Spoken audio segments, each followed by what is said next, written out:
Well, I'm not absolutely sure who they were talking about this evening, but I think I'm going to have to accept the fact that if you've lived 72 years, something must have happened. So, thanks, Arlene, for the really kind and generous words, and many, many, many thanks to the Dreadick Board for choosing me for this exceptional honor. You know, as everybody knows, Senator Kennedy was an incredible, stalwart supporter of disability rights, and really without his leadership, the ADA would never have come to pass. But his legacy really stands as a beacon for social justice in all of its myriad forms, from civil rights to voting rights to progressive immigration policy to worker rights to healthcare and mental health services to children's healthcare coverage and HIV/AIDS policy, and much, much, much more. So it's really kind of daunting, actually, to contemplate the meaning of being given an honor that carries his name. So even as the next project deadline is looming, and lofty thoughts of big-scale successes are really nowhere to be found, I confess at the same time I'm occasionally wondering about and kind of marveling at the confluence of events that brought me to this place and tonight.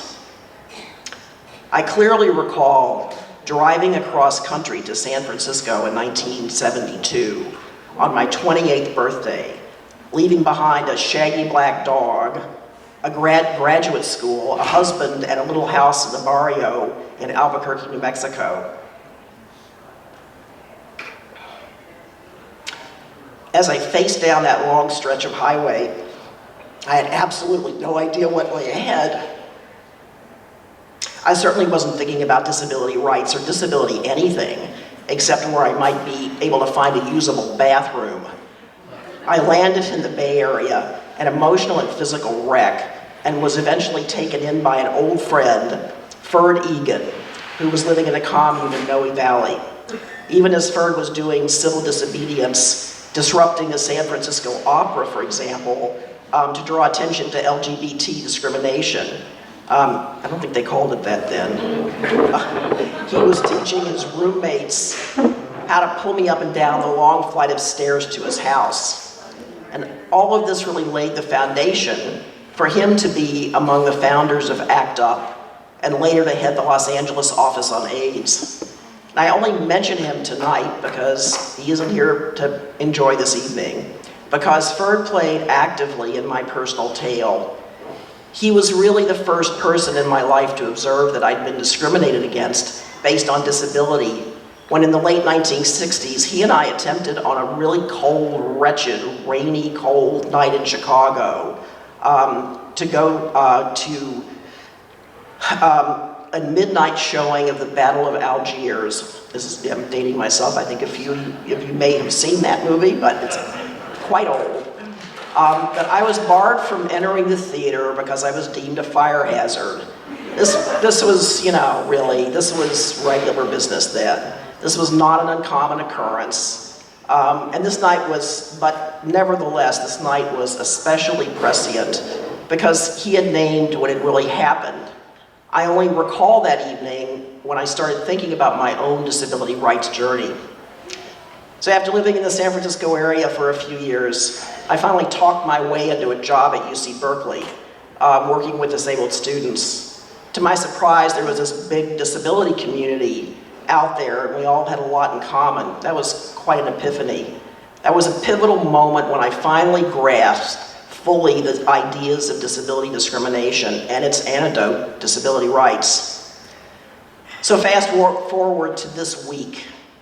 My cherished Dreadick attorney colleague Sylvia Yee and I, along with a small group of university colleagues, have just completed what we hope will be a seminal paper on health disparities at the intersection of disability, race, and ethnicity for the Institute of Medicine for the National Academies of Science. Let's hope somebody reads the damn thing. After Sylvia submitted it this week, I found myself staring at the computer screen, trying to find a pithy way to express my gratitude to the stalwart group who had pulled together so beautifully to get the monster out the door.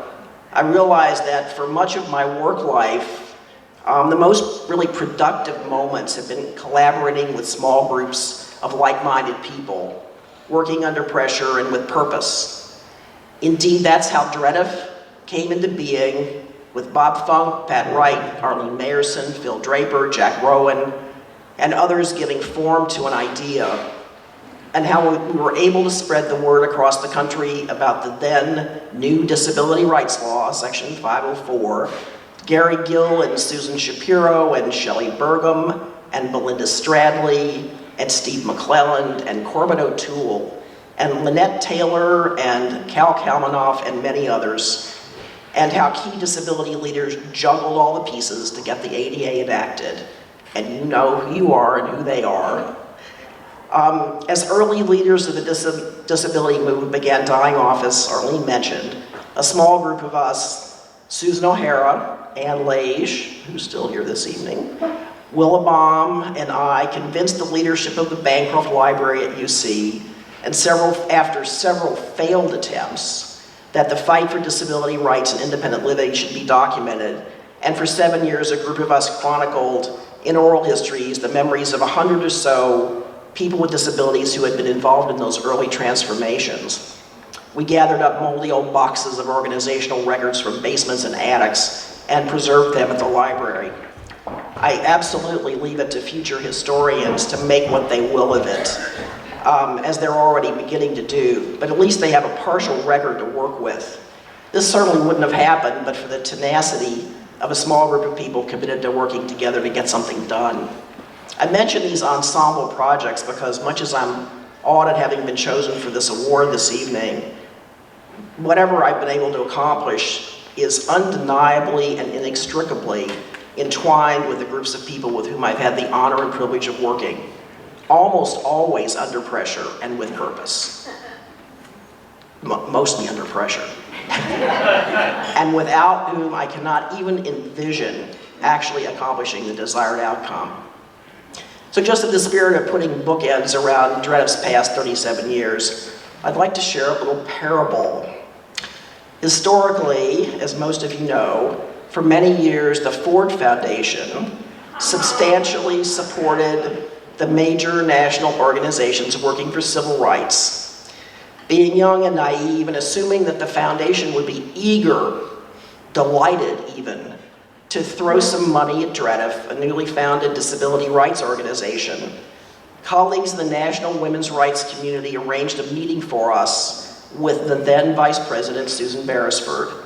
So Bob Funk, Pat Wright, Itzhak Perlman, whose daughter went to school with Beresford's child, and I gathered at the foundation offices in New York to pitch disability rights.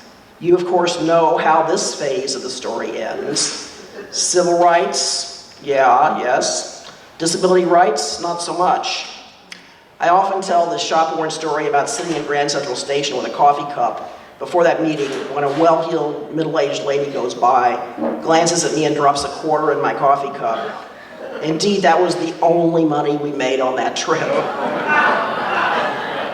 We continue to regularly contact the foundation, assuming they would eventually soften.